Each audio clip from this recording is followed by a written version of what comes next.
Let's first start with the first line's orchestration. The part that we are supposed to orchestrate is very congested and chaotic in regard to its character. Therefore, in order to beautifully play this part, 80% of the orchestra should participate. On the other hand, in the given fracture, the number of the vertical notes is very low. We can assign each of 8 notes into one instrument, but this would be very crappy. Then how to proceed?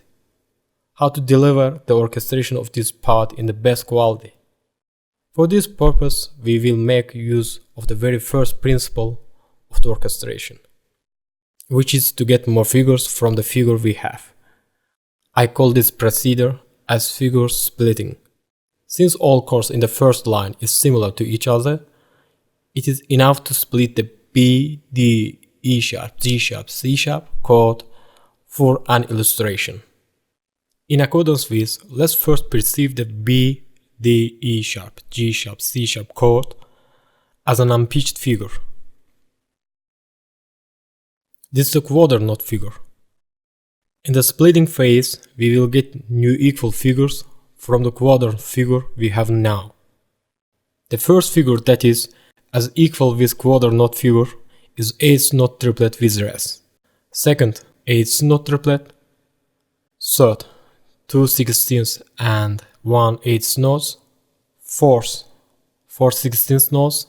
Fifth, 16th note quintuplet. Sixth, quarter note. Of course, one could get more figures. Nevertheless, these many figures are enough for the first line in this fracture. As we trace, we got 6 equivalent figures from a quarter note. Let's move on to the second step. The second step is the transforming. In this phase, we will add note pitch to each of these 6 figures and we'll get new figures. In order to clearly see the process, first we spread the B, D, E sharp, G sharp, C sharp chord to the left on horizontal line. We do this to see the notes as an individuals. C sharp, G sharp, E sharp, D, B. As you remember, the first figure is triplet with res. In the transforming phase, we will triple the figure. That is, we will get 3 new figures out of the given figure. For this reason, we will add the note pitch to the figures. Now let's put the first figure on top of these 6 notes. As you see, there are 2 note mold in the figure. Thus, we need only 2 notes. As an example of our figure, we may use C sharp, G sharp notes. Thereafter, the figure gets its own pitch. First triplet is C sharp, G sharp. Let's move to the second sample. To create the second sample, we will utilize chain method. Let's first talk about what's chain. In the chain method, we must have an overlapping note shares both chains.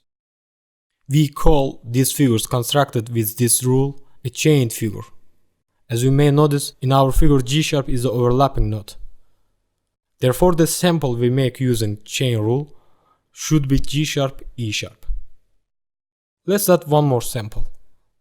To get the third sample, we use chain rule on E sharp, D notes and get E sharp, D triplet.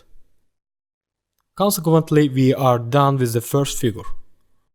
Before we delve into partitioning, I want to go through what we have done so far. In the first step, we got 6 figures from one figure. Then we choose one figure from those 6 figures and create 3 more from it. It is worth to mention that we tripled one of the 6 figures. Once we add the figures, there will be more material for the orchestral performers. Let's move on to the third step. The third step is partitioning. In this step, we will split these 3 figures between instruments. I want to draw your attention to a point. Usually in a classical orchestration, chained figures from the same pattern are partitioned between the same timbral instruments. String section, woodwind section, brass section, percussion section. This way you can preserve the timbral balance. In general, there is no standard rules in orchestration since it is a matter of taste. However, there are some tastes and verified textures that works well and they are turned to be rules. And when we deviate from these well-known textures, it is very challenging to find a pleasant piece of work. Nevertheless, there is no harm to try. For example, let's split up this figure between oboe, vibraphone and violas.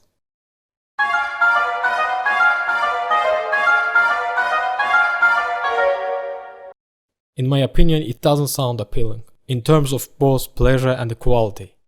This way one of the instruments dominates others. Hence it breaks general unit sounding. For sure, if it is the underlying motive, then no problem. Sticking to the timbral balance, we also partition this figure into instruments in strings section. Let's give the C-sharp, G-sharp figure to the first division of the first violins.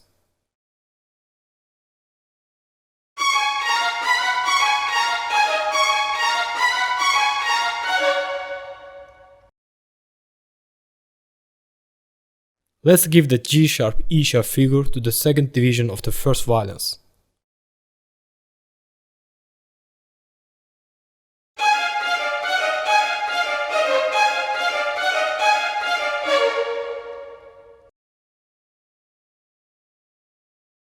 Let's give the E-sharp, D figure to the first division of the second violins.